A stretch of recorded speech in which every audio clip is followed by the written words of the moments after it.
If you've tried Microsoft's Copilot in Excel and quietly gave up, I get it. I did the same thing. Office's native AI gave the whole category a bad reputation, and most people in finance wrote off AI in spreadsheets entirely. But here's what's been happening while you weren't paying attention. Anthropic quietly shipped Claude for Excel back in October 2025 with beta-only access on Max and Enterprise plans. In January, it opened up to Pro subscribers, and in March, they pushed an update that lets Excel and PowerPoint share context inside the same chat session. Just 2 weeks ago on April 13th, they shipped the Word add-in, which means as of right now, the full Office trifecta, Word, Excel, and PowerPoint is now natively integrated with Claude. And the Excel piece in particular is actually very good. It's the first AI feature in Office that seems to be genuinely useful. So if you use Excel on a regular basis, you'll definitely want to watch this video.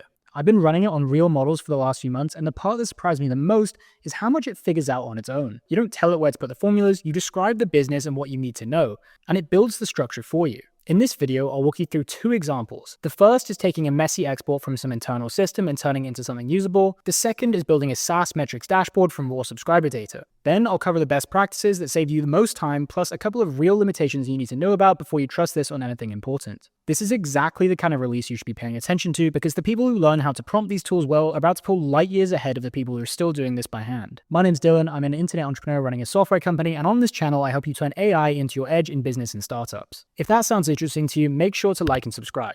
Alright, let me show you what this thing actually does.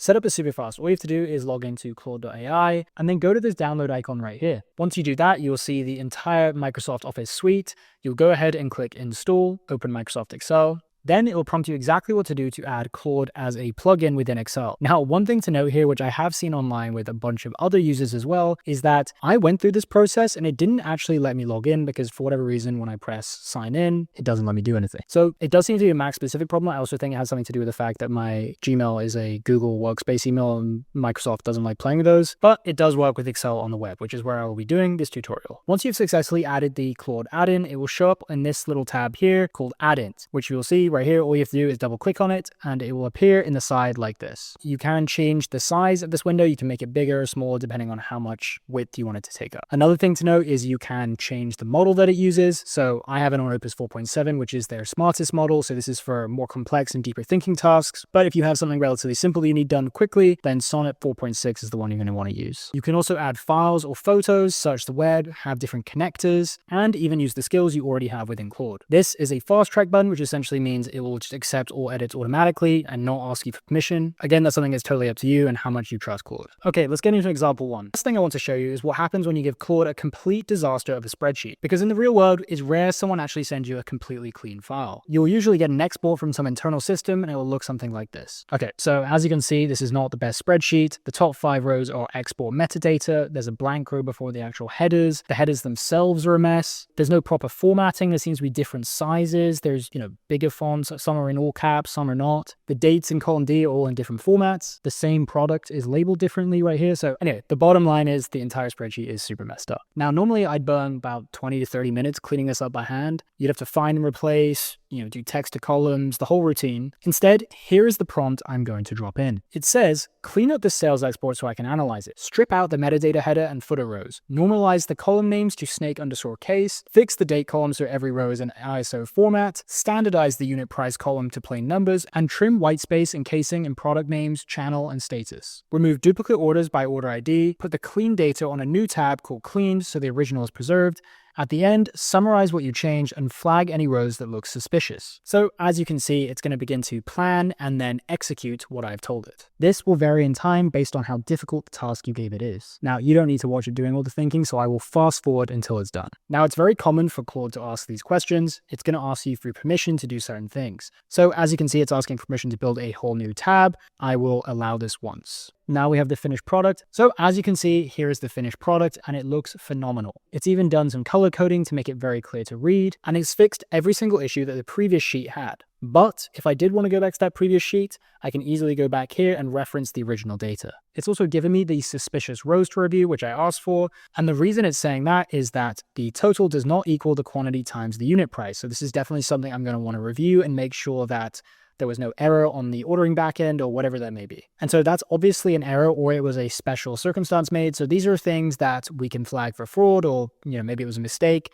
whatever that may be. I think it's also very important to notice what I did with the prompt. I'm not telling Claude how to clean the file. I'm telling it what clean looks like for me, and I'm asking it to flag anything weird that it finds along the way. That last part is super important. It's going to help you unearth a lot of things. Claude is genuinely good at pointing out problems you'd miss on a first pass, but only if you give it permission to do it. So this finished product and the error analysis is something you'd probably pay a junior analyst a lot of money for. It maybe would take an entire day for them to do. I just got it done in under 2 minutes. I cannot state how powerful this is. The lesson here is that when you're cleaning data, you shouldn't ask Claude to tidy this up. Be specific about what tidy means to you. 2 extra sentences on your prompt are going to save you 10 minutes of back and forth. Now moving on to example 2. The previous example was kind of an easy version. Now let me show you what this thing can actually do. All right, so I'm taking a raw subscriber export, the kind of thing you pull out of Stripe or Chargebee, and turning it into a dashboard a founder could actually use. If you're a financial analyst or something like that, your head of finance or your CEO is going to absolutely love you for creating what I'm about to create. So here's the file. It's about 240 subscribers going back 18 months. Each row has the plan, the MRR, the billing cycle, churn date if they canceled, and the acquisition channel, as well as the cost of acquisition.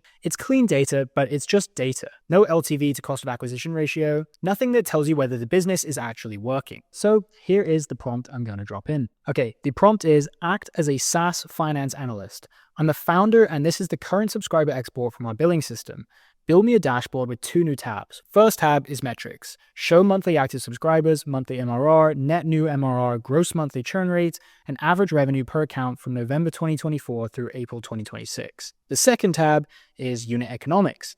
Calculate LTV by plan tier using gross monthly churn, blended cost of acquisition by channel, and the LTV cost of acquisition ratio per plan. Use formulas that reference the subscriber sheet so this stays live when I update the data. Add charts for MRR over time and churn rate over time. Use blue for inputs, black for formulas, and format currency properly. So as you can see, it's going to start planning and running. This is a more complicated prompt, so it is going to take a little longer. Also, if you think you'll struggle to come up with these prompts, you can also talk to Claude beforehand and come up with an amazing prompt for your Excel file. You can come up with the metrics based off what you've personally been asked for or what Claude thinks would be an important metric for your business. Okay, as you can see, it is asking for permission again, asking for another permission. I'm just going to click dangerously always allowed. This doesn't really matter. It's just an example. While we wait for it to finish, let's go over a few things that are going on in this prompt. I'm giving Claude a role. I'm telling it the business context. I'm naming the exact metrics I want because if you just say build me a SaaS dashboard, every analyst in the world has a different version of that. And I'm anchoring the formulas that reference the source sheet because I want this dashboard to stay alive when I update the subscriber data next month. Okay, and here's what we ended up with. Monthly active subscribers have climbed through November 2024 to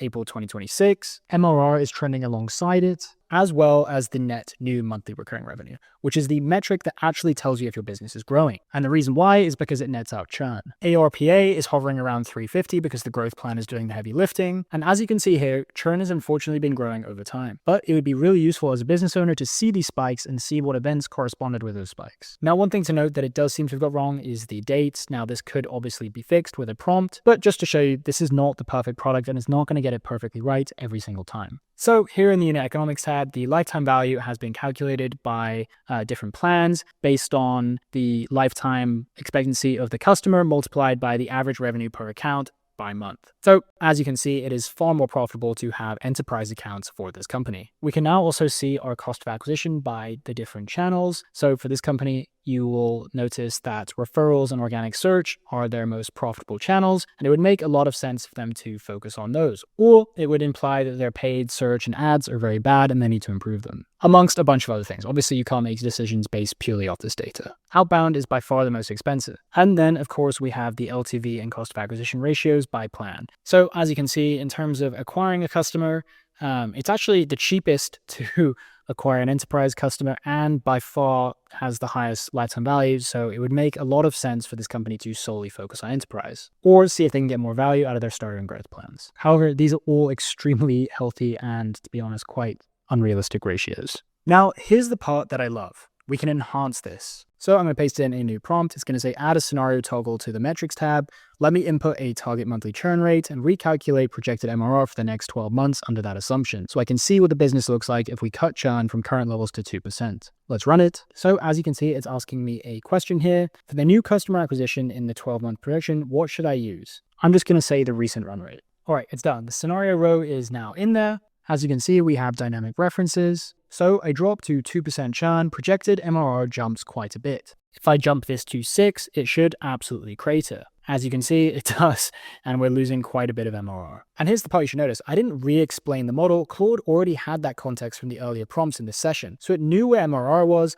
what the plan tiers were, how churn was being calculated. It just extended the model. This is how you should be working with it in general. Start with a real file or a real business description, give it enough context to understand what you're building and why, and then iterate it with small layered prompts. Don't try write one giant master prompt that does everything in one shot. It will always come out worse than the iterated version. Okay, let's talk about the quick best practices before I let you go. The single most useful move is highlighting cell ranges before you prompt. So most people miss this completely. If you select cells that you only want Claude to work on, then ask your prompt, it will only touch that range. So if you've got a model with 100 formulas you don't want broken, highlighting just operate on this section is how you protect everything else. The same trick works for asking Claude to explain a model someone else built. So say I didn't really understand this section of the sheet, I could go ahead, highlight it, and then just tell Claude, explain this to me. As you can see, it is quickly giving me a detailed but clear synopsis. This is going to rapidly decrease the amount of time it will take you to understand sheets you're getting from different people. I think we've all been given an Excel file at one point that just looks completely foreign, and